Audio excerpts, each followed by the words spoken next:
Okay, chalo, I'll just start with the intro of the chapter. Let me know if you can see the screen. Yes, sir. Okay, again, make sure you're writing notes. Right now, you have your textbook and pencils in your hand, and you'll be marking stuff with whatever I'm giving you. Also, this chapter needs to be written in your notebook as and when we are going with the lecture. तो जैसे ही आज के lecture का हमने पढ़ा, उसका जितना भी कंटेंट है मार्क किया हुआ, जो भी एडिशनल स्टफ मैं बोल रहा हूँ वो आप लिखोगे. I'll also send you a sample of how the note should be written. Okay, that is here. If you can see, yes, it should be crisp, it should be short. Obviously I'll be filling much more data here. Okay, तो ये just overall view है किस तरह से notes दिखना चाहिए आपका. And then after the chapters, and we'll see what are the previous year's question, and we'll try to solve these questions in class only. And one of the most important chapters from NEET point of view, okay, because about 3 to 4 questions are definitely being asked. If you're planning for entrance exam, this is the chapter. Again, अगर आपके colleges में exam होने वाले हैं तो ये chapter important है, because they can ask you 2 mark 3 mark questions about maybe kingdom protista or maybe kingdom fungi. Chalo, let's start with the chapter. Shweta, your friend has still not entered.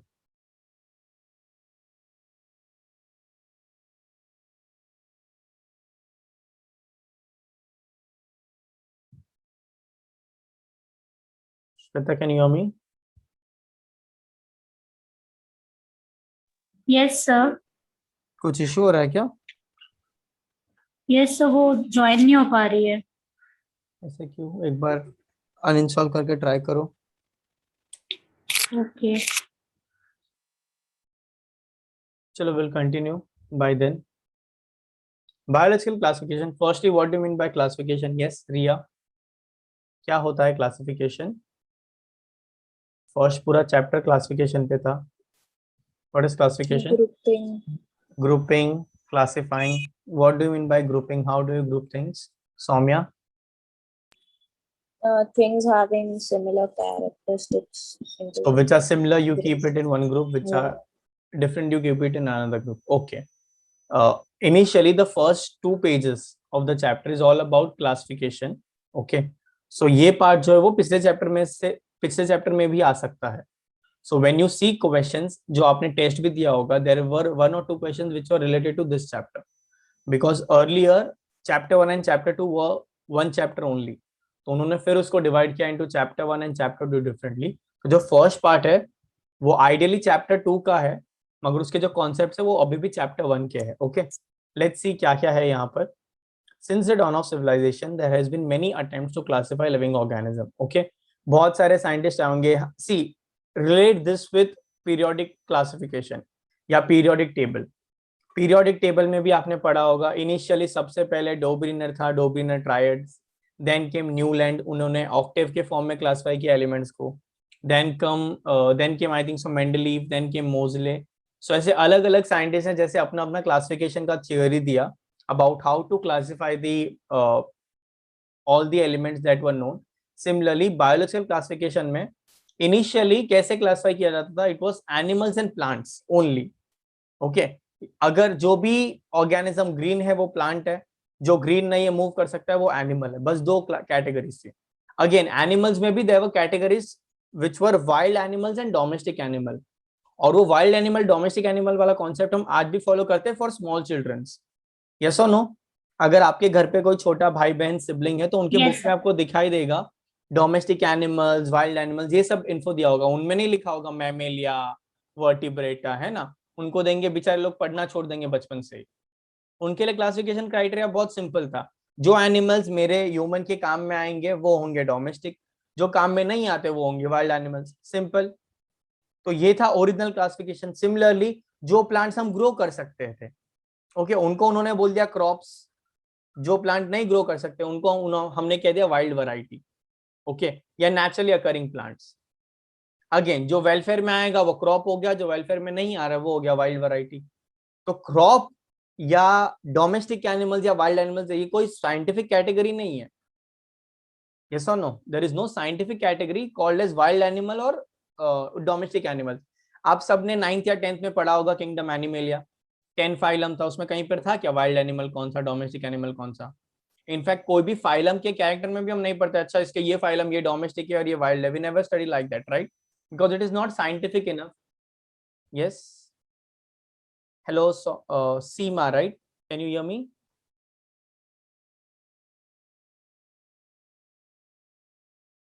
Hello,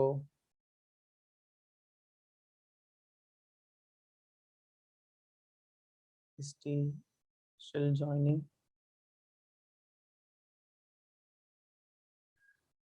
Okay, I hope she can hear me.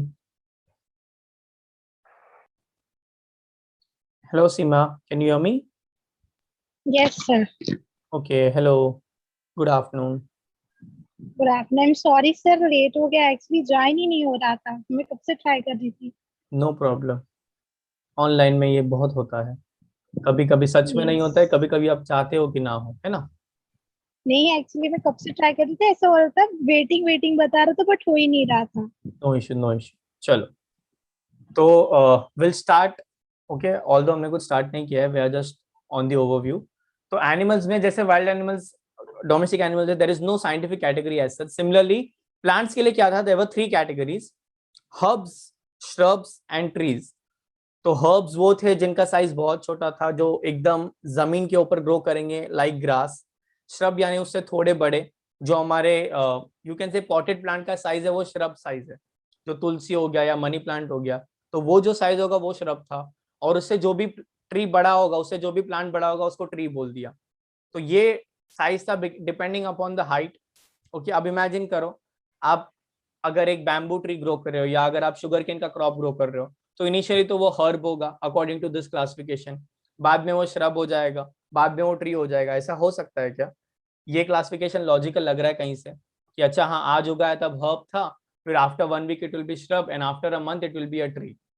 कोई भी plant ऐसे category shift नहीं कर सकता. Similarly कोई भी animal भी ऐसे कैटेगरी शिफ्ट नहीं करना चाहिए. यस और नो? तो ये जितने भी टेक्निक्स थे ये पुराने थे, बट यहाँ पर इंपॉर्टेंट क्या है, किस साइंटिस्ट ने कौन सा टाइप का क्लासिफिकेशन दिया वो हमें याद रखना है, प्लस उसको क्या बोला गया था, उसके फीचर्स क्या क्या थे. Okay, it was done indistinctively, not using the criteria that was scientific but born out of a need to use organism for their own use.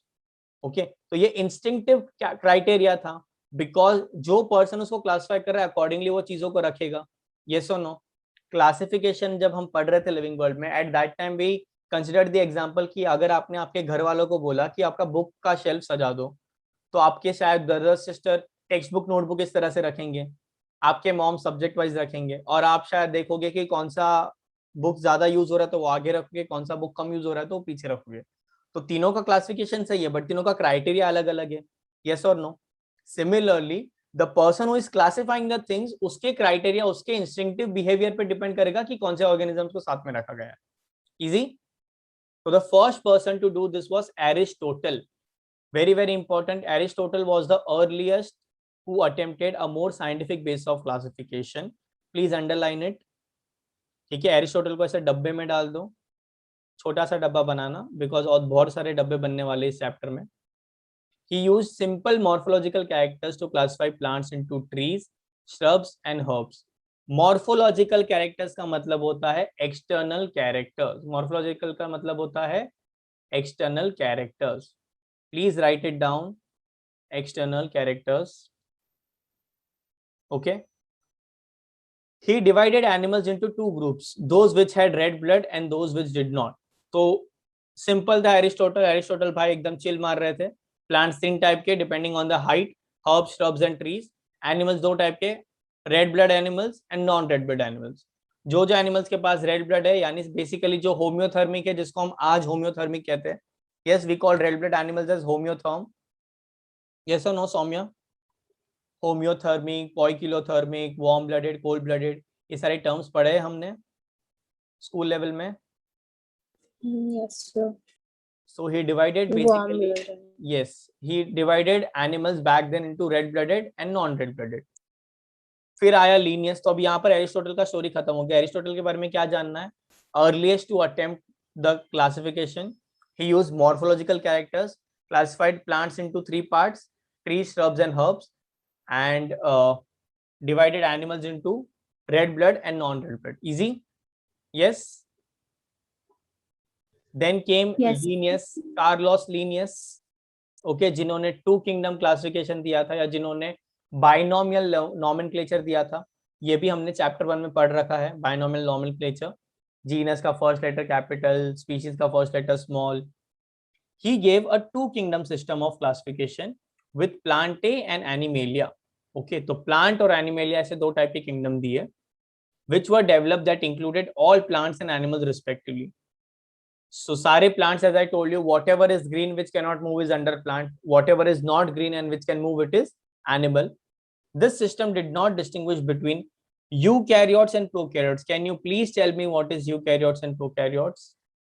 Unicellular and multicellular organism, photosynthetic and non-photosynthetic organism.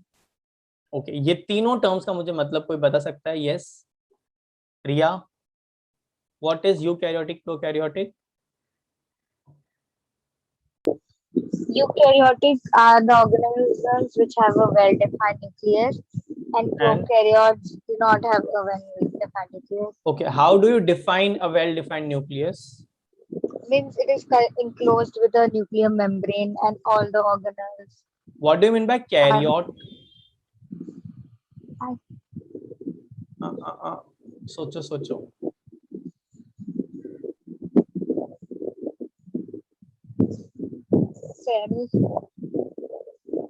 Riya is very smart है, उसने photo ऐसा रखा है कि ऐसा लग रहा है कैमरा ऑन है, बट वो ही उसका फोटो है उसका. दिस इज नाइस टेक्निक, है ना. चलो, कैरियोट और karyon means the nucleus. Okay, the word karyota और karyon means nucleus. When you say eukaryote, which means modern nucleus. When you say prokaryote, which means primitive nucleus. Carrion is nucleus. Is this clear, everyone? Yes, sir. Okay, so when I say prokaryote, pro का मतलब है primitive, karyote means nucleus. So primitive type का nucleus होगा. Primitive type के nucleus में सिर्फ अब तक हमने पढ़ा है कि एक में सेल मेम्ब्रेन होता, सॉरी, एक में न्यूक्लियर मेम्ब्रेन होता है यूकैरियोटिक में, प्रोकैरियोटिक में न्यूक्लियर मेम्ब्रेन नहीं होता. This is the basic difference that we all have learned till now. Apart from this difference, there are many other difference. This you will learn in chapter cell and cell the unit of life. Okay, तब आपको पता चलेगा exactly eukaryotic में क्या difference है, prokaryotic में क्या difference है. राइबोसोम्स अलग अलग होते हैं, मेम्ब्रेन बाउंड ऑर्गेनेल्स एक में होते हैं, एक में नहीं होते. So there are much more differences just than the nuclear membrane. Unicellular and multicellular organism, yes, unicellular having just one cell, multicellular having more than one cell. Then you have photosynthetic organism like green algae which can produce their own food, and non-photosynthetic organism like fungi like organism. तो ये सारी चीजों का कुछ defining character नहीं था या defining line नहीं था, बस प्लांट और एनिमल. वो प्लांट यूनिसेल्युलर है, मल्टीसेल्युलर है, प्रोकैरियोटिक है, यूकैरियोटिक है. ओके, एनिमल कैसा है, यूनिसेल्युलर है, multicellular, there was no distinction. बस बोल दिया कि प्लांट और एनिमल होंगे, that's it. Clear? Classification of organism into plants and animals was easily done and was easy to understand, but a large number of organisms did not fall into either category. Classification was easy and much more easier to understand, but बहुत सारे organism कोई भी category में fall नहीं कर रहे थे. Hence the two kingdom classification was used for a long time, was found inadequate. Besides gross morphology, very important, a need was also felt for including other characters like cell structure, nature of the wall, mode of nutrition, habitat, methods of reproduction, evolutionary relationship, etc. Okay, तो सिर्फ gross morphology नहीं, सिर्फ morphology को नहीं देखा गया था, उसके अलावा cell structure, nature of wall यानी सेल वॉल है तो किससे बना हुआ है, मोड ऑफ न्यूट्रिशन क्या है, whether it is a heterotropic organism और फोटोट्रॉपिक ऑर्गेनिज्म, ऑर्गेनोट्रॉपिक होगा या नहीं होगा. ऑर्गेनोट्रॉपिक यानी phototropic as in which take energy from light. Yes, organotropic are organisms which take energy from organic matter. Is this clear? Yes? Yes, sir. Then you have habitat. Habitat is basically where the organism lives, कहाँ पर वो organism रहता है. Then you have modes of reproduction or methods of reproduction, whether it is sexually reproducing organism or asexually reproducing organism. evolutionary relationships, very important. evolutionary relationship का मतलब है किस तरह से वो evolution में related है, how one organism is related to another organism in the course of evolution. जैसे हम और primates यानी बाकी सारे monkey like organism are related, so we are in the same category. Similarly कौन सा organism किस चीज से related है उसको हम कहेंगे evolutionary relationship. Riya, Soumya, question for you guys. What is classification plus evolutionary relationship called? What is taxonomy plus evolutionary relationship called? There is a branch which deals with taxonomy as well as evolutionary relationship. What is that field of biology called? Systematics. Systematics, very good. Systematics is nomenclature, identification, classification plus evolutionary relationship. Is this clear? Yes. तो आप देख सकते हो as and when we are moving forward in classification, हमारा जो criteria है वो बढ़ता जा रहा है. पहले क्राइटेरिया था साइज, फिर क्राइटेरिया आया कि चलो प्लांट और एनिमल में डिवाइड करते हैं, then criteria came all this type of criteria. तो जितना भी क्राइटेरिया मार्क किया है प्लीज उसको अंडरलाइन करो. प्लीज डोंट यूज मार्कर्स और एनीथिंग. ओके, नॉर्मल पेंसिल से अंडरलाइन करो, because if you use marker your NCERT books are not that good enough कि वो मार्कर का इंक झेल सकेगा, बहुत जल्दी फट जाएगा. चलो let's move forward.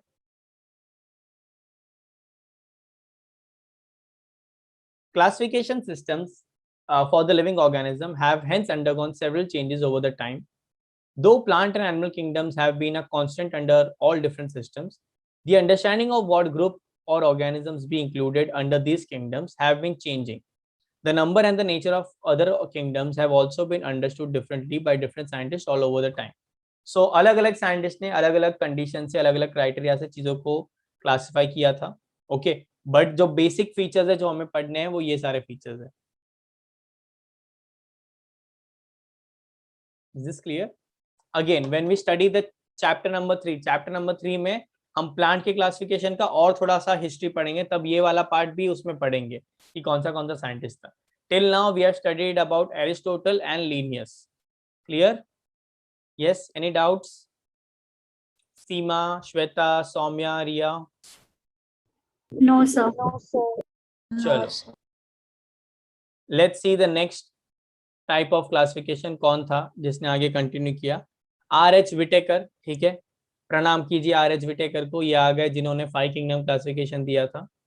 Okay, we all had this in our books in the lower grades. 9th 10th में क्लासिफिकेशन जब पढ़ते तब R.H. विटेकर का नाम आता है. He was the first one who proposed 5 kingdom classification. 5 kingdoms is Monera, Protista, Fungi, Plantae, Animalia. very important. याद रखो, फंगाई, प्लांट, एनिमेलिया याद हो जाता है, मोनेरा, प्रोटिस्टा याद नहीं होता है. तो इसको ऐसे याद रखो, मोनिका और Pratiksha. Monika, Pratiksha, plant, fungus, Animalia. Is this clear? But exam में मोनिका और प्रतीक्षा लिख के मत आना. Monika and Pratiksha is just for remembering that it is Monera and Protista. Again very confusing point. Protista का प्रो और प्रोकैरियोटिक दोनों अलग अलग छे. Protista is not at all prokaryotic. Protista is eukaryotic. Is this clear? Yes. Yes, sir. Monera is prokaryotic and only Monera is prokaryotic. बाकी सारे eukaryotic है. यानी सिर्फ और सिर्फ Monera ही है जिसके पास न्यूक्लियर मेम्ब्रेन नहीं होगा. बाकी सबके पास वेल डिफाइंड न्यूक्लियर मेम्ब्रेन होगा. Is this clear? Yes. Yes, sir. Okay, let's see the defining feature. सिर्फ टेबल पढ़ते हैं पहले. मोनेरा में यूनिसेलुलर होगा और यूकैरियोटिक होगा, सॉरी यूनिसेलुलर एंड प्रोकैरियोटिक होगा. प्रोटिस्टा में it will be unicellular and eukaryotic. Fungi में इट कैन बी मल्टीसेलुलर और unicellular. It will be eukaryotic and it will have chitin as the cell wall, जिसको chitin बोलते थे बचपन में. Chitin. Okay, fungi के पास होगा chitin as the cell wall. Plantae will have cellulose, obviously they will be autotrophic, तो ये हो जाएगा उसका defining feature. Whereas animals will have heterotrophic mode of nutrition and they will not have cell wall. Okay, देखो सब में mostly present है, protista में कुछ प्रोटिस्टा में प्रेजेंट होगा, कुछ प्रोटिस्टा में एब्सेंट होगा. Is this clear? यस. फिर से Monera, protista, fungi, plant, animalia. Monera defining feature unicellular, prokaryotic. Protista defining feature unicellular, eukaryotic. Fungi defining feature unicellular or multicellular, definitely prokaryotic, and has cell wall made up of chitin. Yes, it has cell wall made up of chitin. Plantae, multicellular. Okay.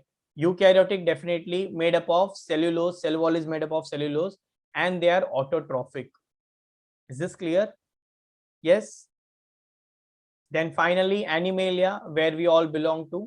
It is eukaryotic, and it is heterotrophic mode of nutrition. Heterotrophic, which means they are dependent on others for food, and cell wall is absent. Everywhere you will see cell wall present, either in some or in most of the organism, but it is totally absent in animals. कोई भी ऐसा animal नहीं है जिसके पास cell wall होगा. Is this clear? Yes, sir. Yes, sir. Similarly, simple सी बात है, अगर वो प्रोकैरियोटिक है तो न्यूक्लियर मेम्ब्रेन क्या होगा? एब्सेंट ही होगा. बाकी सब यूकैरियोटिक है, यानी सब में प्रेजेंट होगा, है ना? यस. बॉडी ऑर्गेनाइजेशन देखो, ये दोनों तो यूनिसेलुलर ही है, तो इनके पास तो सेल्यूलर लेवल ही होगा. फंगाई कैन बी यूनिसेलुलर और मल्टीसेलुलर, यानी मल्टीसेलुलर होगा और loose tissue type of structure होगा. यस. प्लांटे में टिश्यू होगा और ऑर्गन लेवल होगा, tissue level system, organ level system. Animalia में टिश्यू, ऑर्गन सिस्टम सब कुछ होगा. प्लांट्स में ऑर्गन सिस्टम कभी भी नहीं आएगा, ऑर्गन लेवल तक रहेगा. Is this clear? Mode of nutrition देखो, क्या क्या मोड ऑफ न्यूट्रिशन है. मोनेरा और ऑटोट्रॉफिक एंड हेटरोट्रॉफिक. ऑटोट्रॉफिक होगा तो कीमोसिंथेटिक हो सकता है या फोटोसिंथेटिक हो सकता है. कीमोसिंथेटिक मतलब they use chemicals as a raw material to prepare their food. Yes, if they are heterotrophic, they can be saprophytic. Saprophytic का मतलब होता है which live on dead and decaying organic matter. Please लिख दो अगर नहीं पता है तो. Saprophytic is animals or organism which live on dead and decaying organic matter. Clear? Yes. Yes, sir. And they are parasitic. Parasitic माने they depend on a host. मतलब खुद से कुछ नहीं करेंगे, एक होस्ट के ऊपर रहेंगे. ओके, या वो होस्ट को तंग करेंगे या उसको डिजीज दे सकते हैं. So they are called parasitic. All the bacterias belong to Monera. Okay. Protista का देखो कैसा है mode of nutrition. They are autotrophic, which means they can be photosynthetic and heterotrophic. Heterotrophic होंगे तो कैसे होंगे वो हमको दिया नहीं है, but it can be either holozoic, saprophytic, parasitic, everything is possible. Okay. Fungi definitely heterotrophic, either parasitic और सैप्रोफाइटिक. देखो फंगाई में ऑटोट्रॉफिज्म नहीं होगा.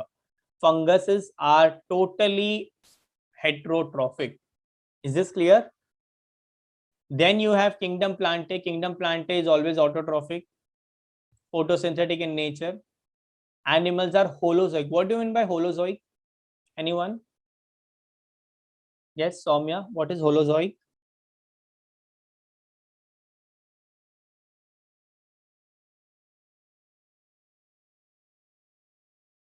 What is holozoic mode of nutrition?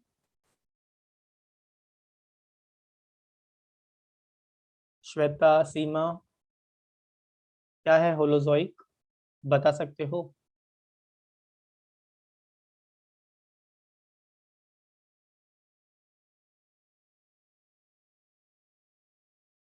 Anyone? Ria, what do you mean by holozoic? Any idea? Never heard of it, but eating animals. Meat of animals. They are carnivore, na? Who eat meat. Yeah, but I Okay, let me give you one example. Humans are holozoic and amoeba is also holozoic. Now tell me,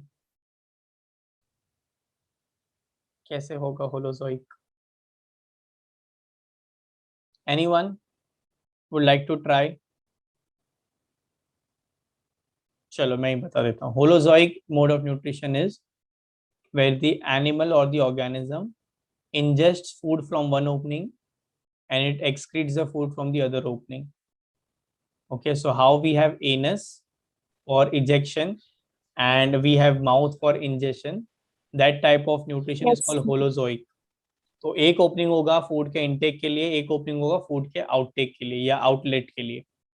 तो अब सोचोगे amoeba में कैसे होगा? Amoeba में भी होता है, वो फूड वैक्यूल फॉर्म करेगा और बॉडी के सरफेस से कहीं से भी वो रिलीज आउट कर सकता है. तो सपोज ये अमीबा है तो ये एक फूड वैक्यूल फॉर्म कर देगा, फिर खाने को डाइजेस्ट कर देगा एंड फाइनली कहीं से तो वो रिलीज आउट कर देगा वेस्ट प्रोडक्ट्स को. ऐसा ओपनिंग नहीं होगा but there will be different modes. कुछ ऑर्गेनिज्म होते हैं जिसमें ब्लाइंड सैक बॉडी प्लान होता है, तो वहीं से खाना आएगा और वहीं से वेस्ट प्रोडक्ट बाहर जाएगा. तो that kind of nutrition is not called holozoic. Holozoic, which means they ingest the food and then they digest it and then they eject the food or they remove the food. Not the food, the waste products. Clear? Yes? Yes, sir. Yes, sir. Any doubts still here? Okay. No, sir. Table, needless to say, the table is very, very important. Okay. इस पे जितना भी star, planets, solar system जो लगाना है लगा दो. And table should definitely be part of your notes. It better be part of your notes. चलो, the main criteria for classification used by him यानी R.H. Whittaker, okay, included cell structure, body organisation, mode of nutrition, reproduction and phylogenetic relationship. Phylogenetic relationship का मतलब लिख दो again evolutionary relationship, या लिख दो related to evolution. Evolution. Is this clear? Yes, sir. Table 2.1 gives a comparative account of different characteristics of five kingdoms. Already done. The three domain system. Yes, very very important. अगर आपके पास state board का, Maharashtra state board का book है तो आपको ये ज्यादा better पता होगा. Five kingdom classification is what we follow. उससे जो नया वाला क्लासिफिकेशन है वो है थ्री डोमेन क्लासिफिकेशन, जो रिसेंटली आया है. रिसेंटली आया मतलब वो सबसे नया है, but still we will follow according to our syllabus five kingdom classification. Three domain में क्या होता है? तीन डोमेन होते हैं. कैसे होते हैं बताता हूँ. You have आर्केया,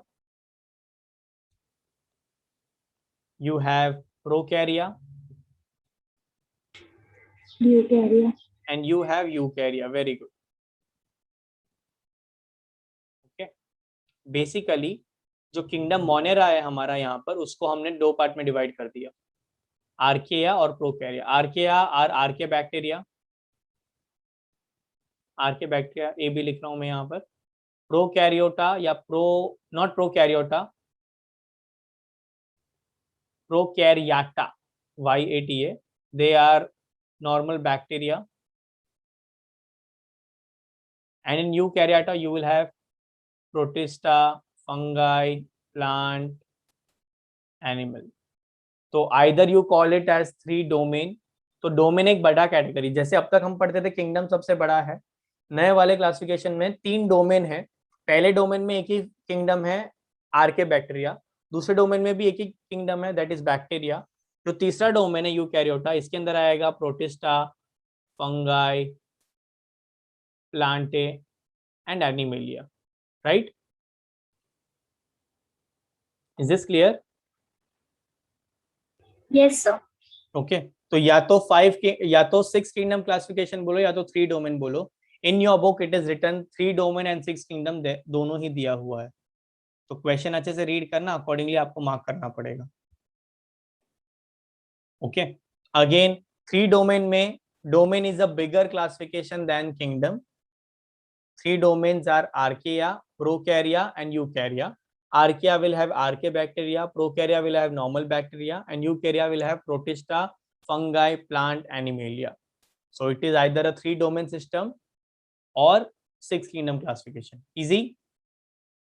Yes? Any doubts here? Yes, sir. No, sir. Soumya, No, sir. Riya, Seema? No, sir. Chalo. You will learn about which has been proposed that divides kingdom Monera into two domains. देखो यहाँ पर ideally क्या हुआ है, Monera था, ये दोनों मिलाकर मोनेरा में आते थे, yes or no? They both belong to Monera. Monera के दो पार्ट हो गए, that is आर्के बैक्टीरिया और यू बैक्टीरिया यानी नॉर्मल बैक्टीरिया. देखते क्या है ये. You will learn more about the system in detail in higher classes. Let us look at this 5 kingdom classification to understand the issues and consideration that influence the classification system. Earlier classification system included bacteria, blue-green algae, fungi, moss, ferns, gymnosperm and angiosperm under plants. तो पहले के time पर पहला जो classification था जिसमें सिर्फ 2 kingdom था, जो दिया था कार्लोस लीनियस ने, उसमें सिर्फ 2 किंगडम थे. प्लांट्स में ही bacteria, blue green algae, fungi, moss, fern, gymnosperm, angiosperm सबको प्लांट्स में ही भर दिया था. whereas bacteria is not at all plant, okay, neither fungus is plant. So all the organism which cannot move were considered as plants. Is this clear? Yes. In which kingdom of classification this was given by Linnaeus, and that is 2 kingdom classification. Let's see then what happened. The character that unified the whole kingdom was that all organism included a cell wall in their walls. तो जो organism के पास cell wall है सबको रख दिया अंदर kingdom plant है. This placed together the groups which were divided, which differed in other characters. It brought together prokaryotic bacteria and the blue-green algae, that is cyanobacteria, with other groups which were eukaryotic. It also groups the unicellular organism and the multicellular organism. For example, Spirogyra and Chlamydomonas were placed together under algae. क्या क्या problems है देखो. सबसे पहले prokaryote और eukaryote को साथ मिला दिया. Okay, prokaryotic bacteria and eukaryotic organism. Again, you have something called as cyanobacteria here. If you are listening this for the first time, or even if you have learned this earlier, सबसे ज्यादा confusing है ये. ठीक है, आने वाले 2-3 chapter में cyanobacteria आपको बहुत ही ज्यादा तंग करने वाला है. याद रखो, इसको कहते हैं ब्लू ग्रीन algae, मगर वो है एक टाइप का bacteria. Is this clear? Then why sir इसको algae क्यों बोलते हैं? सिंपली बिकॉज वो भी फोटोसिंथेसिस कर सकता है, but it is totally a type of bacteria. Cyanobacteria, cyan एक कलर है, जो ब्लू कलर को सायन कहते हैं, राइट? आपको पता होगा ब्लू कलर के एक शेड को सायन कहते हैं, CYAN. उसका नेल पेंट, शेड, टॉप सब कुछ आता है सायन कलर का. दैट्स जब भी टर्म आएगा cyan, which means it is blue in colour या उसका कलर ब्लू होगा. अगेन उसमें एक पिगमेंट होता है, that pigment is made up of copper. Copper pigment gives blue colour. जैसे रेड पिगमेंट आयन से आता है, हीमोग्लोबिन में आयन होता है which is red in colour. Yes और नो? उसी तरह से ये जो ब्लू ग्रीन बैक्टीरिया है, इनके पास होगा साइनोकोबालामाइन या फाइकोसाइनिन नाम का एक पिगमेंट होगा. जब भी वर्ड साइन आएगा विच मीन्स वो ब्लू इन कलर है और उसमें कॉपर है. प्लीज ये लिख लो, क्या पता कोई टेस्ट में आ जाए आपको. Please right it down. Cyan is blue in color. It contains copper. Easy. Can we move forward? Yes. तो 2 kingdom classification में प्रोकैरियोट्स, यूकैरियोट्स साथ में आ गए. दूसरा problem, it also group unicellular and multicellular. For example Chlamydomonas, Spirogyra दोनों को साथ में रख दिया अंडर algae. क्लियर? चलो, this session is going to end. Please from the same link join the next session. Please join the next session. Okay, sir.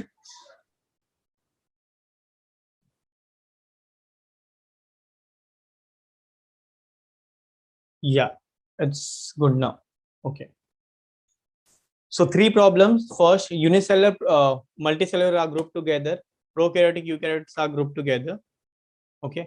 The classification did not differentiate between the heterotrophic group, that is fungi, and the autotrophic green plants. यानी heterotrophic और autotrophic को भी साथ में ला दिया. See, it is very important to learn about mistakes. Okay, तो यहाँ पर हम जो डिसएडवांटेजेस पढ़ रहे हैं आइडियली वो 2 किंगडम क्लासिफिकेशन के हैं. अब देखो ये हर एक डिसएडवांटेज को as a unique property use किया गया है विटेकर द्वारा. ओके, तो चीजों को कोरिलेट करके पढ़ना सीखो. तो अगर पूछा कि विटेकर के क्या सिस्टम से, तो आपको याद आना चाहिए, अच्छा जो 2 किंगडम का लिमिटेशन था वही सारा फीचर्स है RH विटेकर का. Is this clear? सेम यही मैंने बोला कि इसको रिलेट करो विथ योर पीरियोडिक टेबल वाला चैप्टर, उसमें भी we studied disadvantages, then next scientist वही डिसएडवांटेज को ठीक करता है और वो फेमस हो जाता है, फिर इसके डिसएडवांटेज को कोई और आके ठीक करता है, यस और नो। सिमिलरली जो डिसएडवांटेज था ये वाले क्लासिफिकेशन में, वो सारे डिसएडवांटेजेस को आर.एच. व्हिटेकर ने सॉर्ट आउट किया, and that he used this disadvantages as the primary property, though they also showed a characteristic difference in their wall composition. The fungi had chitin in their walls while the green plants had the cellulosic cell wall. देखो cell wall structure भी use किया था RH. Whittaker ने, ये भी drawback है यहाँ पर। यस रिया। सर तो अभी हम कौन सा सिस्टम फॉलो करते हैं जो आर.एच. व्हिटेकर ने दिया था? नहीं सुनो, अभी हम फॉलो करते हैं 6 किंगडम क्लासिफिकेशन या 3 डोमेन क्लासिफिकेशन, बट हमको सिलेबस में 5 किंगडम के बारे में, ओके।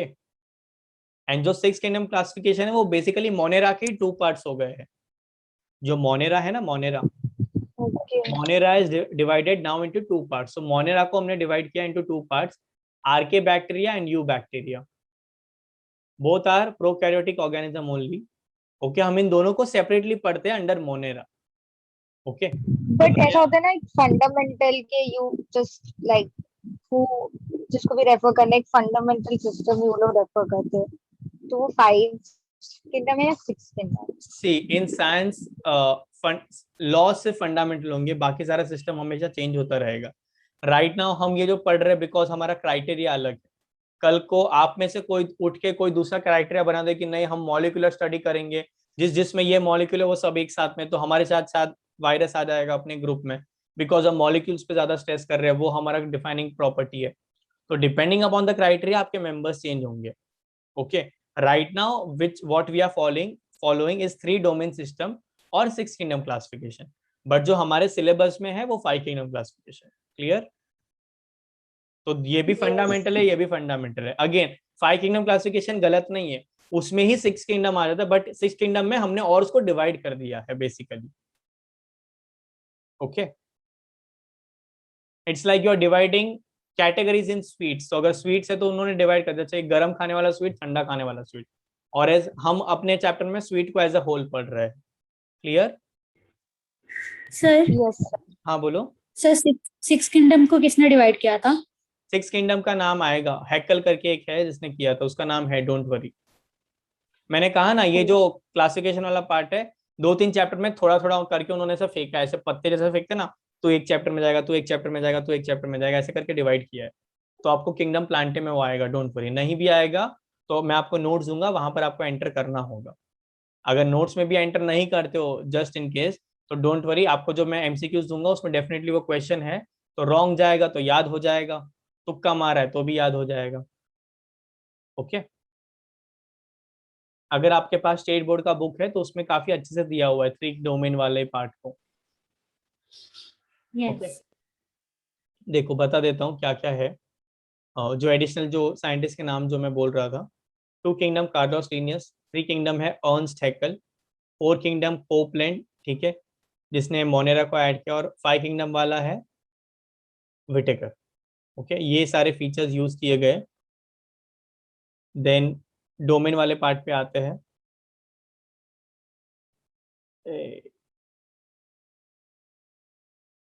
या डोमेन 6 किंगडम क्लासिफिकेशन और 3 domain classification was given by Carl Woese, clear, okay.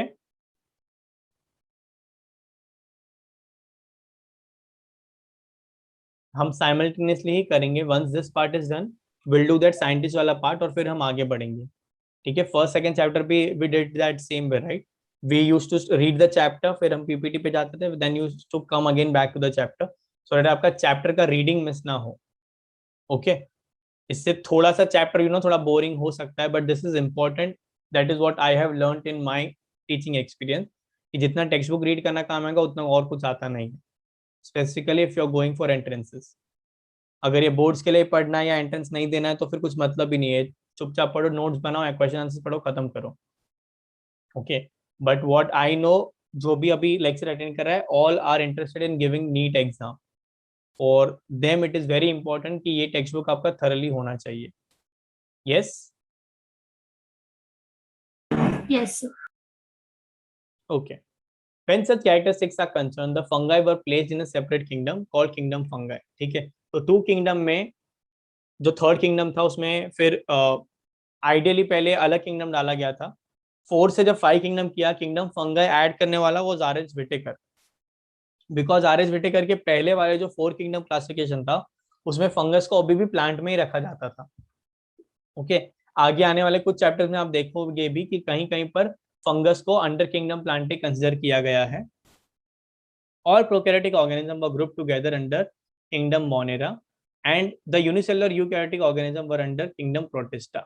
यही बोला था defining feature. Yes, prokaryotic unicellular यानी मोनेरा, यूकैरियोटिक यूनिसेलुलर यानी protista. Is this clear? Yes, Yes, sir. kingdom Yes, sir. Protista has brought together Chlamydomonas, Chlorella, earlier जो algae के साथ थे plants में, both having the cell walls with Paramecium and Amoeba, which were earlier placed in the animal kingdom with lack cell wall. ठीक है, अभी हम लोग बात करेंगे किंगडम प्रोटिस्टा का। किंगडम प्रोटिस्टा ना थोड़ा सा ऐसा डामडोल है। डामडोल का मतलब है थोड़ा सा अभी भी अनसर्टन है। Right now also kingdom protista क्या है पता है, जो कहीं पर नहीं आता है हमने उसको प्रोटिस्टा में डाल दिया। अच्छा, ये यूनिसेलुलर है, यूकैरियोटिक है, तो प्रोटिस्टा में डाल दो। मगर इसका सेल वॉल प्लांट जैसा है तो इसको हम बोलेंगे प्लांट लाइक प्रोटिस्टा। ठीक है, एक और कोई यूनिसेलुलर यूकैरियोटिक ऑर्गेनिज्म मिला बट इसके पास सेल वॉल नहीं है तो हम इसको बोलेंगे एनिमल लाइक प्रोटिस्टा। एक और यूनिसेलुलर यूकैरियोटिक प्रोटिस्टा मिला बट जिसका सेल वॉल काइटिन से बना है तो उसको हम नाम दे देंगे फंगाई लाइक प्रोटिस्टा। ऐसे हमने जो कहीं पर नहीं आता है यूनिसेलुलर है यूकैरियोटिक है उसको हमने डाल दिया प्रोटिस्टा में। तो प्रोटिस्टा में देयर आर डिफरेंट मोर सब categories. In general, in every kingdom you will find more and more subcategories, but in Protista the subcategories are totally different from each other. एक सब कैटेगरी में plant like protista है जो पूरी तरह से autotrophic है, एक कैटेगरी में एनिमल लाइक प्रोटिस्टा है जो पूरी तरह से हेटरोट्रॉफिक है। उसमें से एक कोई ऑर्गेनिज्म है जो लाइट मिलेगा तो खाना बनाता है, नहीं मिलेगा तो खाना नहीं बनाता है। तो सबके अलग अलग नाटक चल रहे हैं प्रोटिस्टा में, इसलिए प्रोटिस्टा इज वेरी अनसर्टन। तो उसका हमने डिफाइनिंग फीचर क्या रखा, कोई ऑर्गेनिज्म कैसा भी हो, सेल वॉल कैसा भी हो, बट अगर वो यूनिसेलुलर है और वो यूकैरियोटिक है तो हम उसको प्रोटिस्टा में कंसीडर करेंगे। Is this clear? Yes, Yes, sir. Yes. Everyone? पक्का, कच्चा कच्चा, कच्चा पक्का या पक्का पक्का? समझ रहा है ये पक्का पार्ट? पक्का। पक्का। ओके, चलो सौम्या, सीमा madam, Yes, sir. Yes, sir. चलो। It has put together all organisms which were in earlier classification were placed in different kingdom. तो एक algae के साथ था प्लांट में, उसको लिया। एक एनिमल के साथ था अमीबा, उसको लिया। ठीक है, एक फंगस के साथ था, उसको लिया। क्यों लिया? बिकॉज वो यूनिसेलुलर था, बिकॉज वो यूकैरियोटिक था, तो उसके लिए हमने एक अलग ही कैटेगरी बना दी। Cool. This happened because the criteria for classification change. देखो, वेरी वेरी इंपॉर्टेंट, जैसे क्राइटेरिया बदलेगा वैसे उसके मेंबर्स बदलेंगे। जैसे वो बुक वाला एग्जांपल दिया था मैंने आपको, अगर आपने सब्जेक्ट वाइज बुक को अरेंज किया है, आपके मॉम ने साइज वाइज अरेंज किया है, तो क्राइटेरिया चेंज होने के ऊपर आपके मेंबर चेंज होंगे बुक के। यस और नो? पहले फिजिक्स का बुक, बायो का बुक, केमिस्ट्री का बुक अलग था, ठीक है, बिकॉज सब्जेक्ट वाइज था। अभी टेक्स्ट बुक, नोटबुक रखोगे तो वो लोग साथ में आ जाएंगे। Yes, because you have changed the criteria.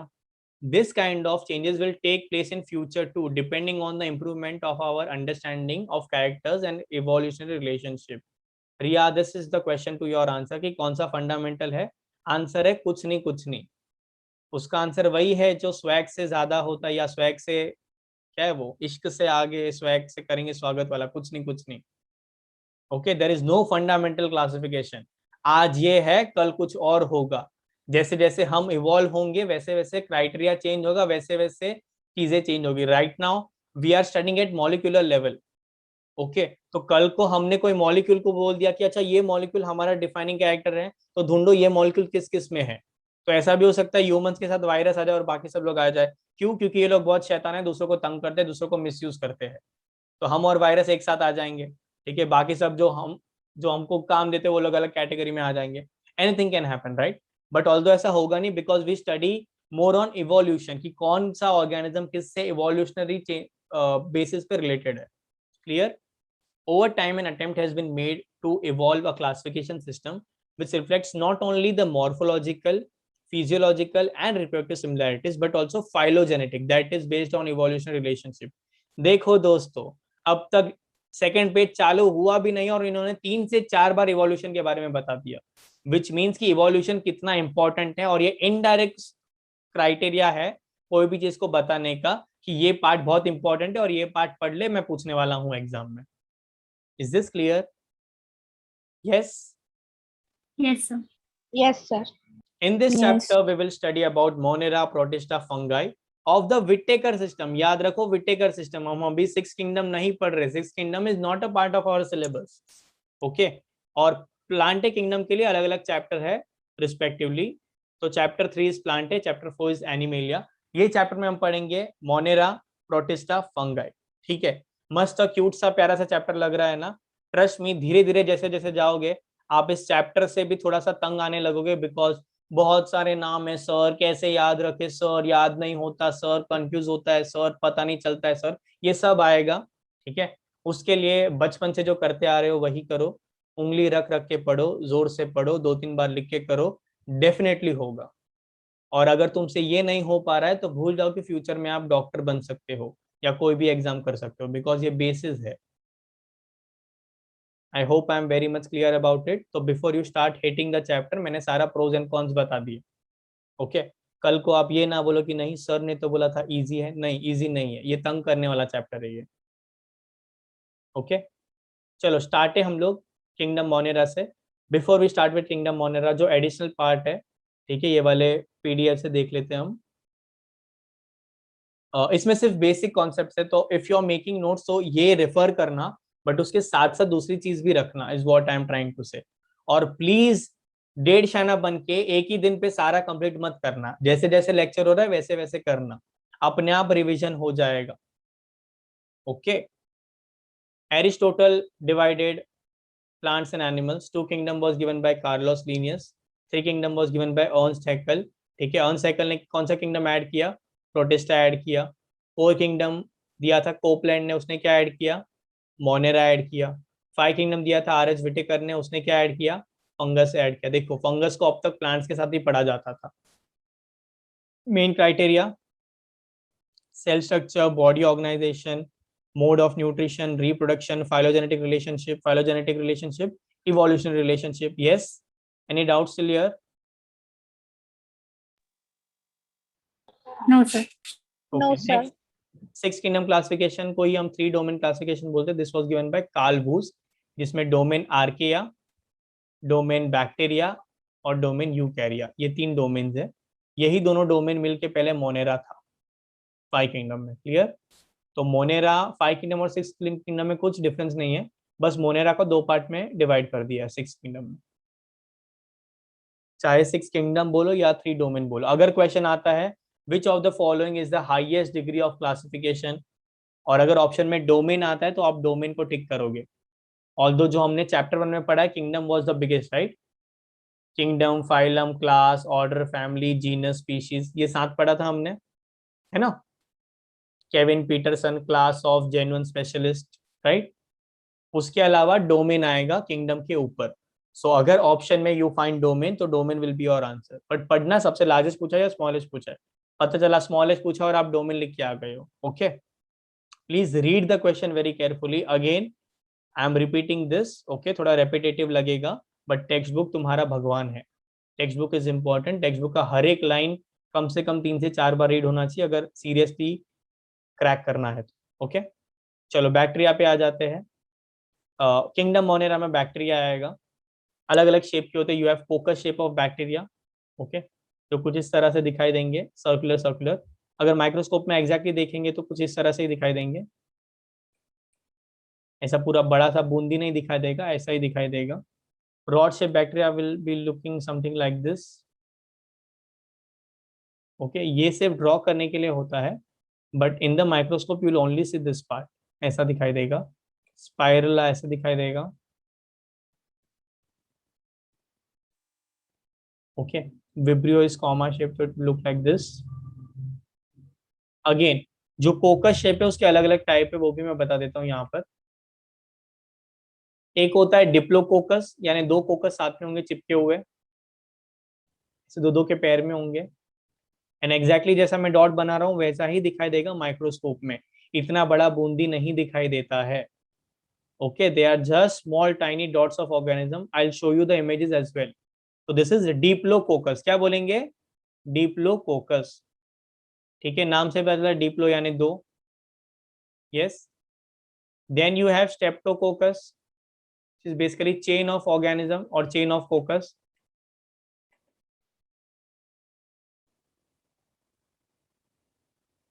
ठीक है, ऐसा चेन जैसा फॉर्म करेगा.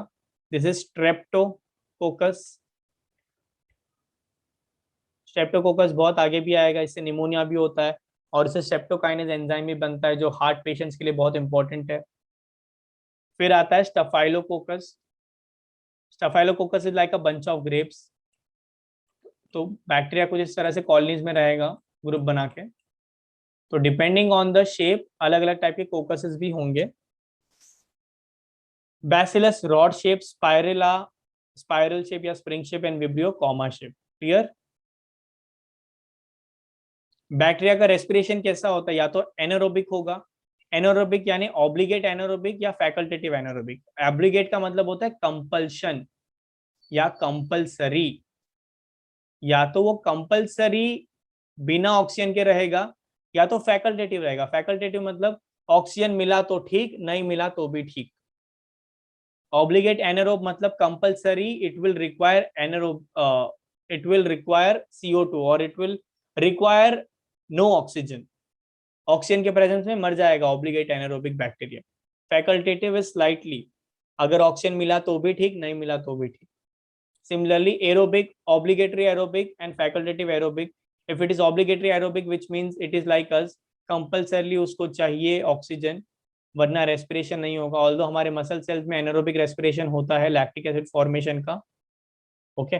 फैकल्टेटिव एनारोबिक एज इन अगर ऑक्सीजन मिला तो ऑक्सीजन यूज करेगा, नहीं मिला तो वो CO2 से भी काम चला सकता है. Is this clear? नाउ आप बोलोगे सर ये तो सेम आपने फैकल्टेटिव एरोबिक के लिए भी कहा था. बट फैकल्टेटिव एरोबिक और फैकल्टेटिव एनारोबिक में डिफरेंस ये है. ओके. जो फैकल्टेटिव एनारोबिक है वो प्रिफर करेगा एरोबिक कंडीशन और फैकल्टेटिव एरोबिक जो है वो प्रिफर करेगा एनारोबिक कंडीशन. ओके. तो it is based upon the preference of bacteria, but it can live without oxygen or with oxygen, not an issue. Nutrition is of autotrophic or heterotrophic type. Heterotrophic होगा तो parasitic होगा, parasitic bacteria. Yes. Autotrophic में either it is photosynthetic or chemosynthetic. Photosynthetic यानी which will require light. Okay. उसमें भी दो type होगा, oxygenic होगा या एनऑक्सीजेनिक होगा. ऑक्सीजेनिक यानी इसमें वो ऑक्सीजन रिलीज करेगा. एनऑक्सीजेनिक यानी जिसमें ऑक्सीजन के अलावा कुछ और रिलीज करेगा. जैसे green sulphur bacteria releases sulphur, तो वो सल्फर रिलीज करता है. कीमोसिंथेटिक या organotrophic bacteria, they take nitrogen और they take any other compound as their base और उसको वो कंज्यूम करके एनर्जी प्रोड्यूस करेंगे. Easy? Any doubts till here?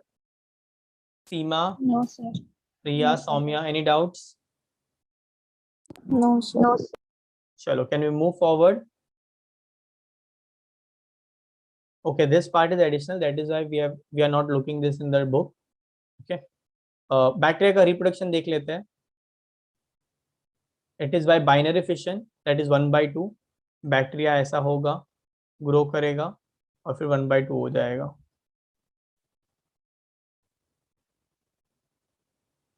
Okay. Endosspore formation is when the conditions are unfavorable, bacteria खुद के अंदर ऐसे स्पोर फॉर्मेशन कर देगा. ओके. और ये वाला बैक्टीरिया विदाउट एनी एक्टिविटी काफी इयर्स तक सरवाइव कर सकता है. जैसे ही फेवरेबल कंडीशंस आएंगे, ठीक है, ये जो कैपिंग है या जो इंसिस्टेशन लेयर है वो निकल जाएगा और ये स्पोर फिर से एक्टिव होके अलग अलग बैक्टीरिया की कॉलोनीज फॉर्म करने लगेगा. Okay. That is called endospore formation. एक होता है genetic recombination. Genetic recombination is basically like sexual reproduction in bacteria. Stains, right? Bacteria में भी सेक्सुअल रिप्रोडक्शन होता है. ठीक है. ऑब्वियसली इनमें इतना कॉम्प्लेक्स टाइप का नहीं होता. इनमें सिर्फ ये लोग अपना DNA एक्सचेंज कर लेते हैं. मतलब एकदम ऐसे पास में आ जाएंगे. ठीक है. ये एक बैक्टीरिया, ये एक बैक्टीरिया है. ये अपना जेनेटिक मटेरियल जो इसके अंदर ट्रांसफर कर देगा. ठीक है. और सेक्सुअल रिप्रोडक्शन हो जाएगा. डन, खत्म. ओके. कुछ पहले स्टार्टिंग में कुछ नहीं, गैमेट फॉर्मेशन कुछ मगज में नहीं. सिंगल सेल है बेचारा, क्या ही करेगा. पास आओ, गले लग जाओ, जेनेटिक मटेरियल ले लो, रिप्रोडक्शन खत्म करो। ओके उसमें डिपेंडिंग अपॉन किस तरह से जेनेटिक रिकॉम्बिनेशन हो रहा है, 3 टाइप होगा, ट्रांसफॉर्मेशन, कंजुगेशन, ट्रांसडक्शन। अगेन मैं बहुत सारा इंफॉर्मेशन बॉम्बार्ड करके आपको पागल करना नहीं चाहता, बट ये तीनों आपको अलग अलग चैप्टर्स में आएगा, ठीक है। एज अ शॉर्ट जिस्ट में बता देता हूँ, transformation is what I just explained here. Okay the genetic material is combined or some new genetic material is formed, that is called transformation. Conjugation is चिपकना और इसका जेनेटिक मटेरियल उसमें चला जाएगा, दैट्स इट, खत्म। Transduction is they will move to some other place and they will introduce their genetic material into some other bacteria, तो ये virus जैसा हो जाएगा ट्रांसडक्शन। तीनों में इतना याद रखो, तीनों के नाम पढ़ो फिलहाल, और इतना याद रखो तीनों में बस जेनेटिक रिकॉम्बिनेशन हो रहा है या एक दूसरे का डीएनए एक्सचेंज हो रहा है। Is this clear? Yes sir yes. आप एक और बार वो एंडोस्पर्म फॉर्मेशन वाला बताओ। एंडोस्पर्म नहीं, एंडोस्पोर, एंडोस्पोर, एंडोस्पोर हाँ फॉर्मेशन। एंडोस्पोर। एंडोस्पर्म आपको 12th में आएगा, प्लांट्स का पार्ट, प्लांट का पार्ट है वो। एंडोस्पोर क्या होता है? सी अगर बैक्टीरिया के पास ना फेवरेबल कंडीशन नहीं है तो वो क्या करता है, अपने आसपास जो लेयर होगा प्रोटोप्लाज्म का वो रहने देगा, और खुद का जो जो न्यूक्लियोइड कह लो, न्यूक्लियोइड यानी उनके पास न्यूक्लियस तो होता नहीं है, खुद का जो जेनेटिक मटेरियल उसको एकदम ही कंडेंस करके सेंटर में चला जाएगा, ठीक है। और वो वैसे ही इनएक्टिव स्टेज में रहेगा, सारा वाटर अब्सॉर्ब कर लेगा, दैट इज कॉल्ड एंडोस्पोर। और जब फेवरेबल कंडीशन आएंगे तब ये ऊपर वाला स्पोर तोड़ देगा और यहाँ से बहुत सारे न्यूक्लियर फिजन होगा, बहुत सारा सेल बनेगा और वो फिर वापस ग्रो करना स्टार्ट करेगा। It is basically like hibernation but to avoid certain situation. Okay तो जो बैक्टीरिया में एंडोस्पोर होगा वो कुछ इस तरह से दिखाई देगा, ऐसा रॉड शेप बैक्टीरिया होगा और यहाँ पर उसका पूरा स्पोर फॉर्मेशन होगा। ओके कुछ इस तरह से ऐसे स्पून शेप का हो सकता है। Yes now this will remain inactive as it is for huge number of time. जब फेवरेबल कंडीशन आएंगे तब ये जो एक्सटर्नल लेयर है वो पूरा का पूरा चला जाएगा और ये जो पार्ट है फिर से एक्टिव हो जाएगा और बहुत सारे सेल्स बना देगा। Clear?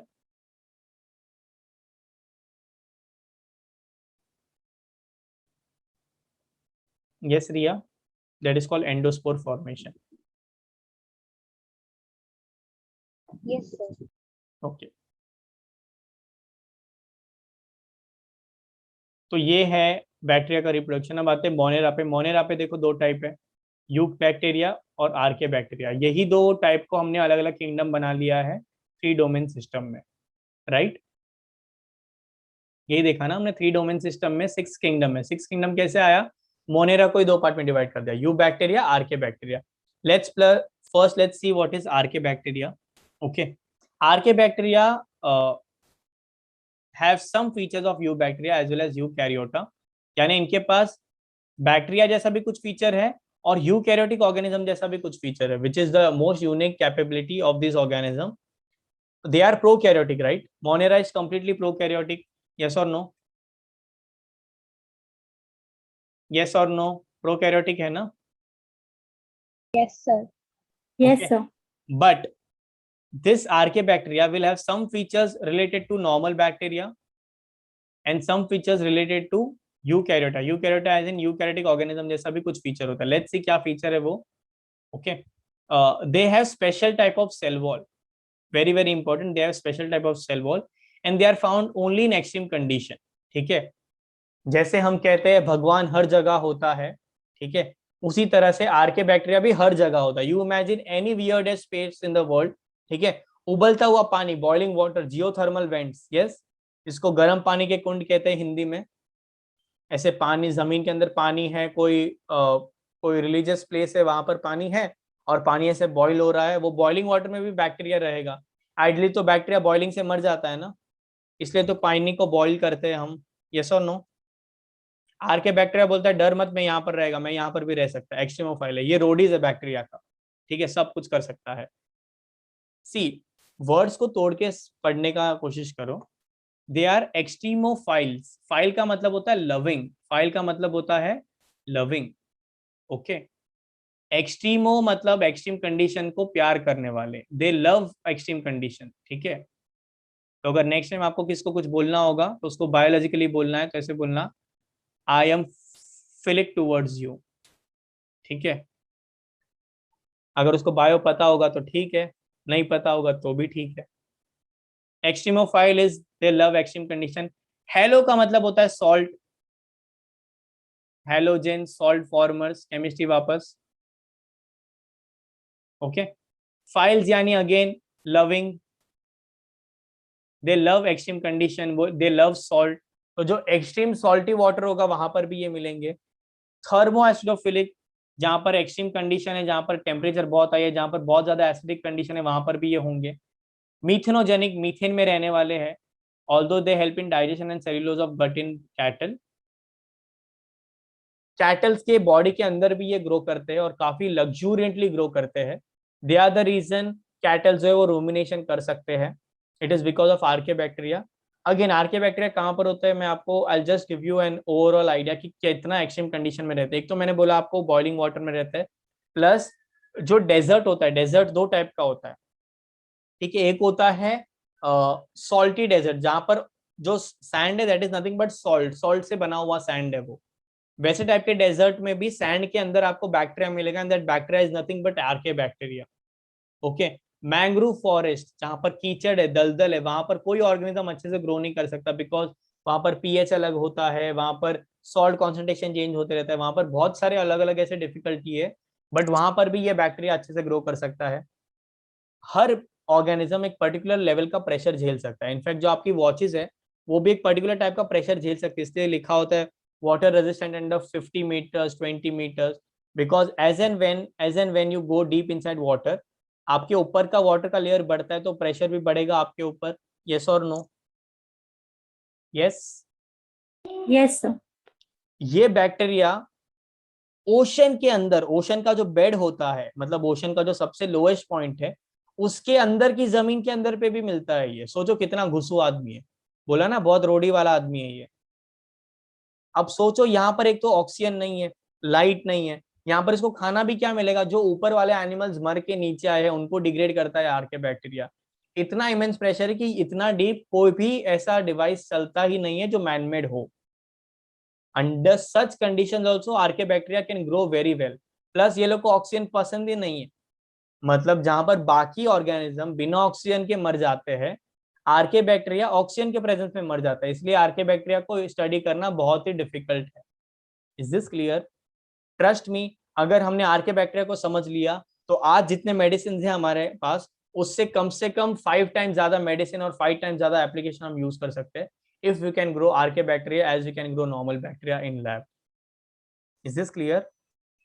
Yes. Yes, sir. See, जो ruminating Yes, organism है, ऐसा ऑर्गेनिज्म जो मीथेन बनाता है वो हमको पता है, बट हम उसको लैब में ग्रो नहीं कर सकते हैं, ओके।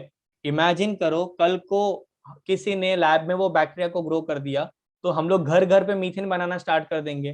गैस का जरूरत ही नहीं है एमजीएल वालों का, मस्त बैक्टीरिया को ग्रो करो, उसको खाना दे दो। खाना भी क्या चाहिए, जो हम लोग वेस्ट यूज करते हैं वही खाना दे दो, उसको मिक्स करो, वो गैस बना के दे देगा। घर घर पे हम लोग बायोगैस प्लांट डाल सकते हैं, but it is difficult because वो हम लोग आर्टिफिशियली नहीं बना सकते हैं, है ना।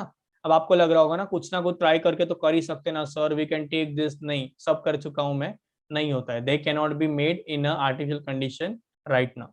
क्या पता कोई कहीं लैब में कोई जीनियस बैठा और ट्राई करे और उससे हो जाए, but it is very difficult to make grow archaebacteria in a lab because they require extreme conditions which are technically not practically possible. Is this clear? थोड़ा इज्जत बढ़ रहा है आर्केबैक्टीरिया के लिए? Yes, sir. यस सौम्या, रिया, थोड़ा रिस्पेक्ट आ रहा है इनके लिए। ये जो बैक्टीरिया, ठीक है, जिनको हम इग्नोर करते थे, इतने स्टड है पता ही नहीं था। तो ये हो गया आर्केबैक्टीरिया का स्टोरी। अब आते नॉर्मल यू बैक्टीरिया के ऊपर। यूनिसेलुलर है, फिलामेंटस है, एक्वेटिक है, टेरेस्ट्रियल है। They live in all the places wherever you can find them. Okay, they are photosynthetic. If they are photosynthetic, they will have chlorophyll A. They can be oxygen releasing, which means they release oxygen. तो वो oxygenic है, ठीक है। Example आता है nostoc, Anabaena, Oscillatoria, ये सारे photosynthetic bacteria है, ठीक है। इनके पास क्लोरोफिल ए होगा, don't misunderstand them for plant. ये साइनोबैक्टीरिया का कैटेगरी है, मतलब दिखता है अलगे जैसा मगर है वो bacteria. Is this clear? This bacteria है special type of organelle that is called heterocyst. ये हेड मतलब सेल के अंदर एक ऑर्गेनल होगा जिसको हम कहेंगे हेट्रोसिस्ट, और ये हेट्रोसिस्ट के अंदर होगा नाइट्रोजन फिक्सिंग का property. Okay, this heterocyst will have nitrogen fixing property, मतलब यहाँ पर वो सारे रिएक्शन होंगे जिसकी वजह से नाइट्रोजन, एटमॉस्फेरिक नाइट्रोजन या जो इनऑर्गेनिक नाइट्रोजन है वो इजीली फिक्स हो सकता है। Okay, we have learn that कि नाइट्रोजन को हम डायरेक्ट एटमॉस्फेयर से नहीं ले सकते, we need to take it either from a plant source और एनिमल सोर्स। प्लांट सोर्स और एनिमल सोर्स को कैसे मिलेगा? ये बैक्टीरिया की वजह से मिलेगा, या ये so called blue green algae की वजह से मिलेगा। अगेन इस ये this is not algae, this is proper bacteria only, but it is called algae because it can perform photosynthesis. They have a special organelle that is called heterocyst, which has the property of nitrogen fixation, which has the enzyme which convert inorganic nitrogen into organic nitrogen or the absorbable nitrogen. यानी nitrogen को nitrate, nitrite, ammonia में convert करने का जो enzyme होगा वो होगा heterocyst में। Is this clear? Yes. Yes sir. Monera में कोई भी Yes, डाउट sir. है? Any doubts in Monera till now? No, sir, not. Okay, Monera का लास्ट दोस्त है हमारा माइकोप्लाज्मा। ठीक है, the word myco is is related to ideally fungus. ये फंगस जैसा होता है बट ये फंगस नहीं है। ये है bacteria without cell wall. Very very very important point. ठीक है, पता नहीं हर बार ये लोग हर 2-3 साल में एक बार क्वेश्चन पूछते हैं माइकोप्लाज्मा के बारे में कि चलो चलो बताओ बताओ बैक्टीरिया विदाउट सेल वॉल को क्या कहते हैं? Answer is mycoplasma. ओके, इसको हम कहते हैं पीपीएलओ। पीपीएलओ का फुल फॉर्म मैं यहाँ पर लिख देता हूँ। ठीक है, लेट मी यूज टेक्स्ट। ऐसे लिखने का तो बहुत टाइम लगेगा। Yes, it stands for pleuro pneumonia like organisms. Okay, I repeat, PPLO stands for pleuropneumonia like organism, यानी ये न्यूमोनिया जैसा ऑर्गेनिज्म है। ठीक है, this is the smallest cell. अब आप बोलोगे अरे वायरसेस तो बैक्टीरिया से भी छोटे, बट वायरसेस जो है वो लिविंग नहीं है, they are considered as a cellular, तो उसको हम टेक्निकली सेल नहीं बोलेंगे। तो PPLO is the smallest living cell. Okay, ये डिजीज कॉज करता है जैसे माइकोप्लाज्मा निमोनिया। ओके, एरोबिक है but can survive without oxygen. मतलब ये क्या हुआ? फैकल्टेटिव हुआ है ना, यही था ना फैकल्टेटिव। ऑक्सीजन चाहिए मगर नहीं होगा तो भी चलेगा। Okay, facultative. Is this clear? That's it about mycoplasma. Mycoplasma, bacteria without cell wall, smallest cell, PPLO. PPLO is pleuropneumonia like organism, causes mycoplasma pneumonia, totally aerobic but can survive without oxygen, which means it is facultative aerobic organism. Is this clear? Yes, any doubts? Okay, चलो अब यहाँ पर पढ़ लेते हैं text book में क्या दिया हुआ है। Bacteria are the sole members. Sole members मतलब the only members of kingdom Monera. Obviously bacteria जब हम बोलते हैं तो उसमें यू बैक्टीरिया, माइकोप्लाज्मा सब कुछ आ गया। ओके, उसके सर्टन कैटेगरीज है। They are the most abundant micro organism. Bacteria almost cover occur almost everywhere. Hundreds of bacteria present in handful of soil. Handful of soil के अपने ही हाथों के ऊपर बहुत सारे बैक्टीरिया है। Okay, I just show you one image. एक experiment है काफी फेमस माइक्रोबायोलॉजी का। ओके,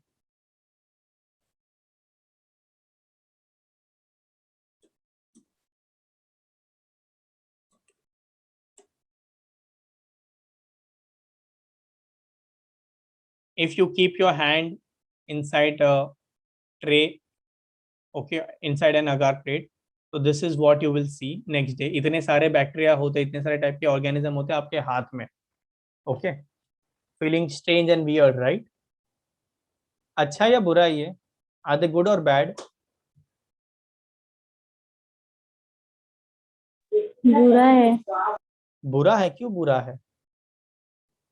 अच्छा है तो अच्छा क्यों है? सर कुछ बैक्टीरिया हार्मफुल होते हैं और कुछ हार्मफुल नहीं होते, तो फिर दोनों भी है। एग्जैक्टली ये दोनों भी हो सकता है। अभी यूजुअली अगर हाथ पे है और अगर तुमको कुछ बीमारी नहीं है, मतलब वो हार्मलेस बैक्टीरिया है। ओके, बट अभी प्रॉब्लम पता है क्या? अच्छा, again this bacteria is important because ये इम्यून सिस्टम डेवलप करने के लिए बहुत काम आते हैं। बट पता है आजकल Yes, प्रॉब्लम sir. क्या हो रहा है? आजकल हम बहुत सारा सैनिटाइजर यूज कर रहे हैं बिकॉज हमको वायरस से बचना है ना? तो ये सैनिटाइजर की वजह से ये सारे बैक्टीरिया किल हो रहे हैं। तो आने वाले समय में, आने वाले जनरेशन में उनका इम्यूनिटी काफी कम होने वाला है, बिकॉज हम ये हमारे हाथों के बैक्टीरिया को, जो हमारे इम्यून सिस्टम के लिए बहुत ज्यादा रिस्पॉन्सिबल है, इसको हम किल कर रहे हैं। ओके, आज मैं जो बोल रहा हूँ वो कहीं ना कहीं तुम आगे जाके पढ़ोगे कि हाँ, अरे हाँ, ये कहीं पर सुना था। तब याद करना एक व्यक्ति था जिसने घर बैठे बोला था ये। ओके, चलो। And this is a very famous experiment that is done in microbiology. You take your hand, ऐसे मतलब जेली ऐसा प्लेट होता है, उसके ऊपर ऐसा थप्पा मारने का, ऐसे जोर से नहीं मारने का वरना टूट जाएगा वो। टच करने को, just have to touch it lightly, just tap it. Okay, when you tap it and you move it, all the bacteria in your hand will be transferred. ये तो फंगस है, तो फंगस का बैक्ट, और ये कंटेमिनेशन है, मतलब हाथ के अलावा एयर में भी कुछ था तो वो यहाँ पर चिपक गया है। ठीक है, यस, काफी ब्यूटीफुल है ना? क्या मस्त कलर दिख रहा है, देखो। Yes, sir. चलो, hundreds of bacteria are present in handful of soil. They also live in extreme habitats such as hot springs, deserts, snow, deep oceans, and where very few other life forms can survive. And basically ये बात कर रहे हैं आर्केबैक्टीरिया की। Many of them live in or other organism as parasite. हमारे body के अंदर भी बहुत सारे ऑर्गेनिजम्स है, कुछ सिम्बायोटिक है यानी कुछ हमारे लिए हेल्पफुल है, और कुछ पैरासाइट्स है। Bacteria grouped under 4 categories based on their shape. कोकस, yes, कोकस के भी हमने 3 टाइप देखे। Rod shape bacillus, comma shape vibrio, and spirulum, that is spirilla. Okay, these are the different shapes you can see. See, this is endospore, you can see ये जो spore है रिया, that is endospore.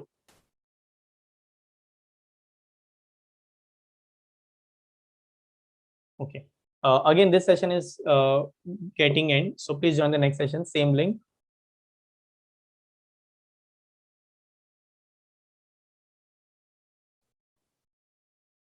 So archaebacteria can live in extreme conditions.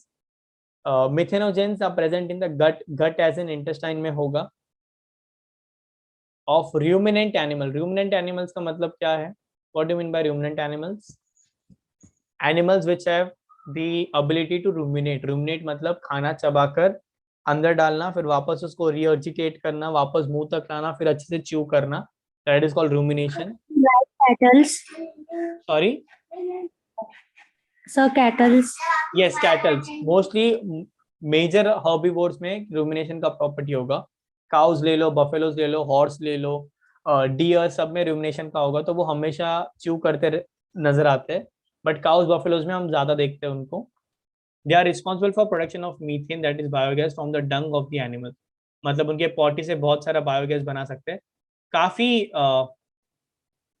Selfish है हम कि उनका potty भी नहीं छोड़ते, हम उनके पॉटी से भी एनर्जी बना लेते हैं, और काफी स्मार्ट भी है हम। Okay, let's see about you bacteria. You यानी मॉडर्न, प्लीज याद रखो, यू इज मॉडर्न या डेवलप। तो ये modern bacteria, that does not mean कि उसके पास मॉडर्न न्यूक्लियस है। बहुत कंफ्यूजिंग है, प्रोकैरियोटा प्रोटिस्टा अलग है। You bacteria is in Monera, that is not eukaryotic. Is this clear? Yes. Yes, sir. There are thousands of different types of eubacteria or true bacteria. They are characterized by the presence of rigid cell wall and if motile a flagellum. उनके पास flagellum होगा या flagella होगा. The cyanobacteria, also referred to as blue green algae. ठीक है, बोलना algae है मगर वो है Monera. They have chlorophyll A similar to green plants and are photosynthetic autotrophs.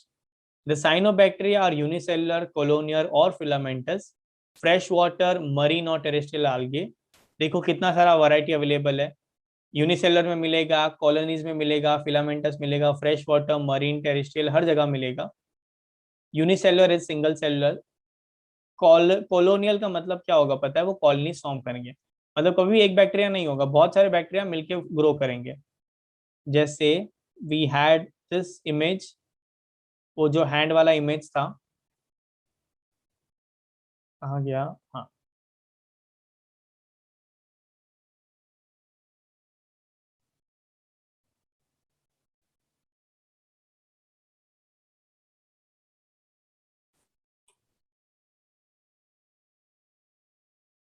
ये जो इमेज था हमारा,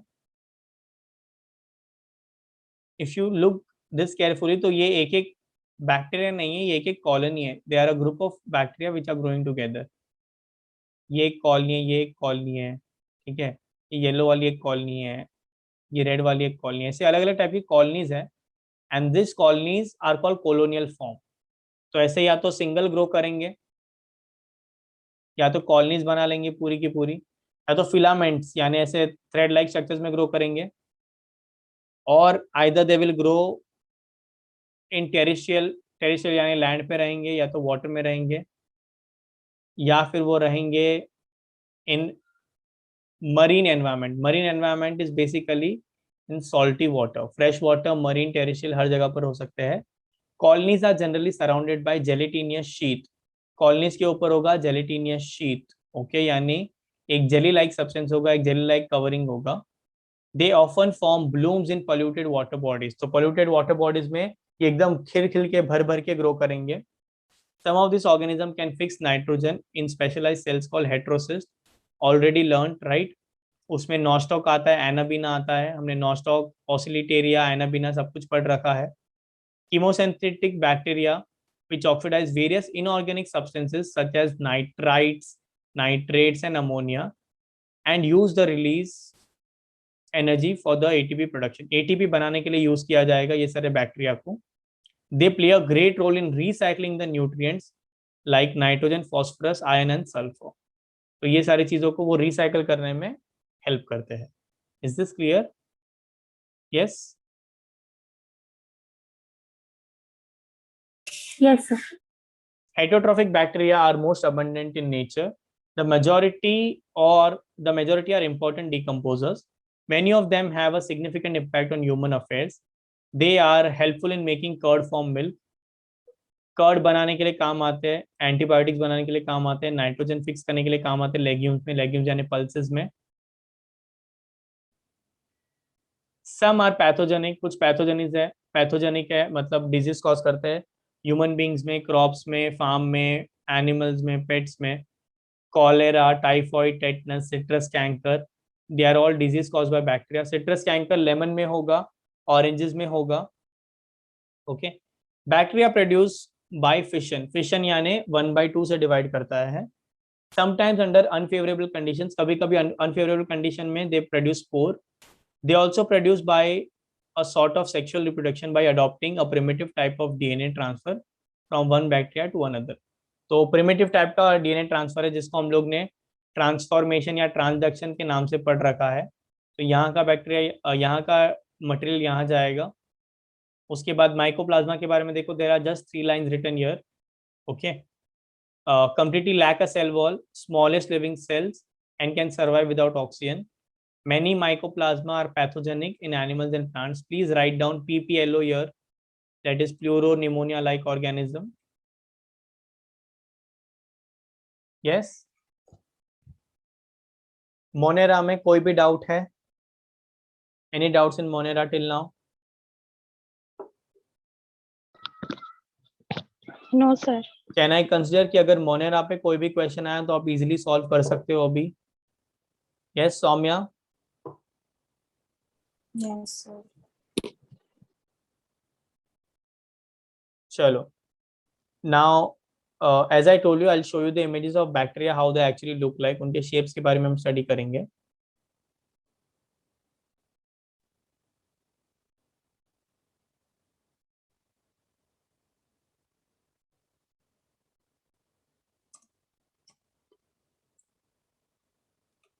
This is coccus in microscope.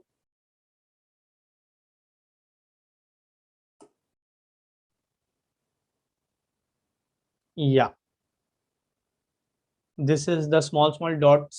ठीक है. Actually ऐसा दिखता है और हमको डायग्राम में ऐसा मस्त बड़ा सा बूंदी बनाते हैं. Okay, that is not how you will see. This is how you will actually see. See, if you see this carefully now, I don't know if I am able to show you or you can see through the screen. आप देख सकते हो हर कुछ कुछ bacteria में blue colour है, कुछ कुछ बैक्टीरिया में रेड कलर है. Can you see this? Yes, sir. One type of bacteria is gram positive bacteria, other type of bacteria is gram negative bacteria. Okay ये ग्राम पॉजिटिव ग्राम नेगेटिव के बारे में हम पढ़ेंगे आगे आने वाले चैप्टर्स में. ओके तो तब मैं बोलूंगा देखो हमने याद किया था वो वाले चैप्टर में, वी सॉ दैट इमेज, तो तभी प्लीज यस बोलना, ठीक है, और मेरा पचका मत करना तभी, ठीक है. Okay Yes, sir. yeah, this is also coccus, streptococcus pneumonia. Now we'll see bacillus.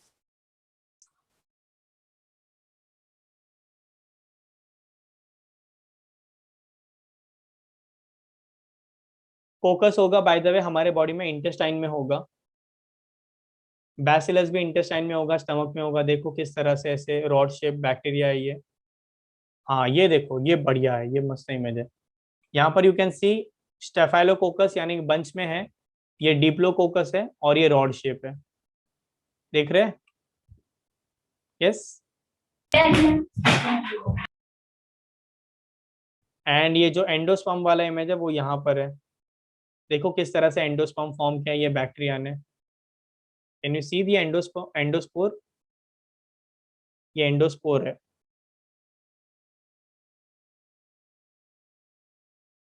This is endospore, this is endospore. Okay clear? Now we'll see about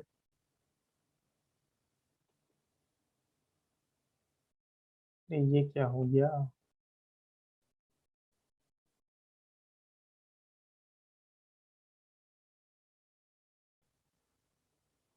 क्या नाउ विल सी बैसिलस के बाद क्या था, विब्रियो था, right?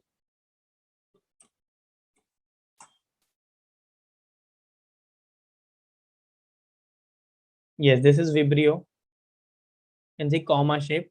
और ये जो आप टेल लाइक स्ट्रक्चर देख रहे हो उसको हम फ्लैजेला कहते हैं. This is how it will look under electron microscope. ये सब इलेक्ट्रॉन माइक्रोस्कोप वाला ही है. This causes cholera, vibrio कॉलेरे.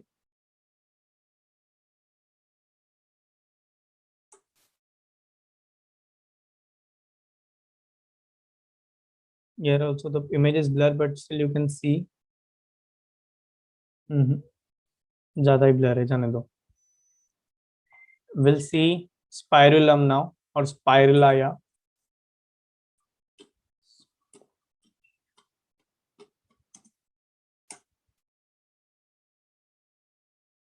Yes, this is all springy structure. Yes.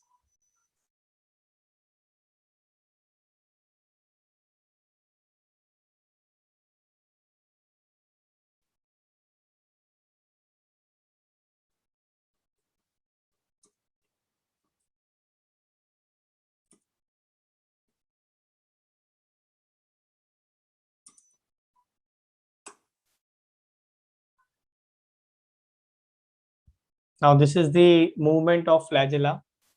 देखो घूमर घूमर कर रहा है ना एकदम.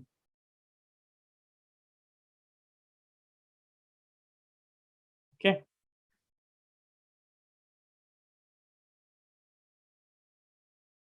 This is the movement of cilia. ये पैरामीशियम है, ये प्रोटिस्टा में आएगा.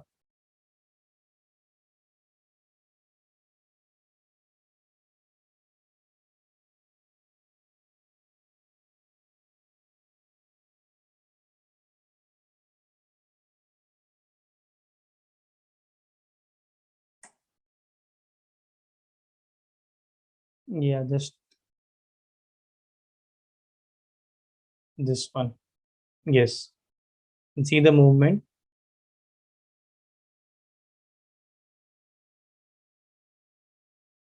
Here you can see all the different types of bacteria. This is rod shape. This is rod shape. This is spirulum. Okay, here you can see coccus. All these are coccus. There are some comma shaped as well. This is comma shape. This is comma shape. Okay, so this is how actually bacteria will look like under the microscope. Clear? Yes.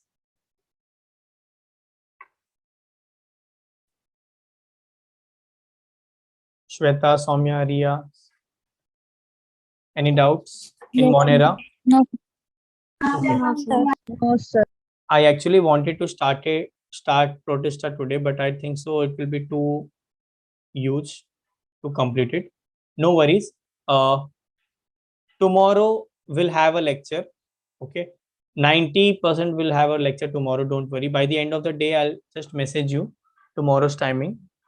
Okay. Or give me just half an hour more. I'll just message you tomorrow what time we'll have a lecture. Tentatively, it will be between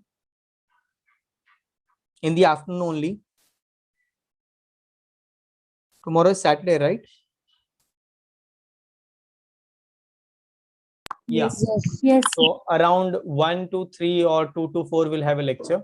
Okay. Tomorrow, what I plan to complete is Protista. Wait, just let me share the screen first. Yeah. Tomorrow we'll try to we'll complete Protista.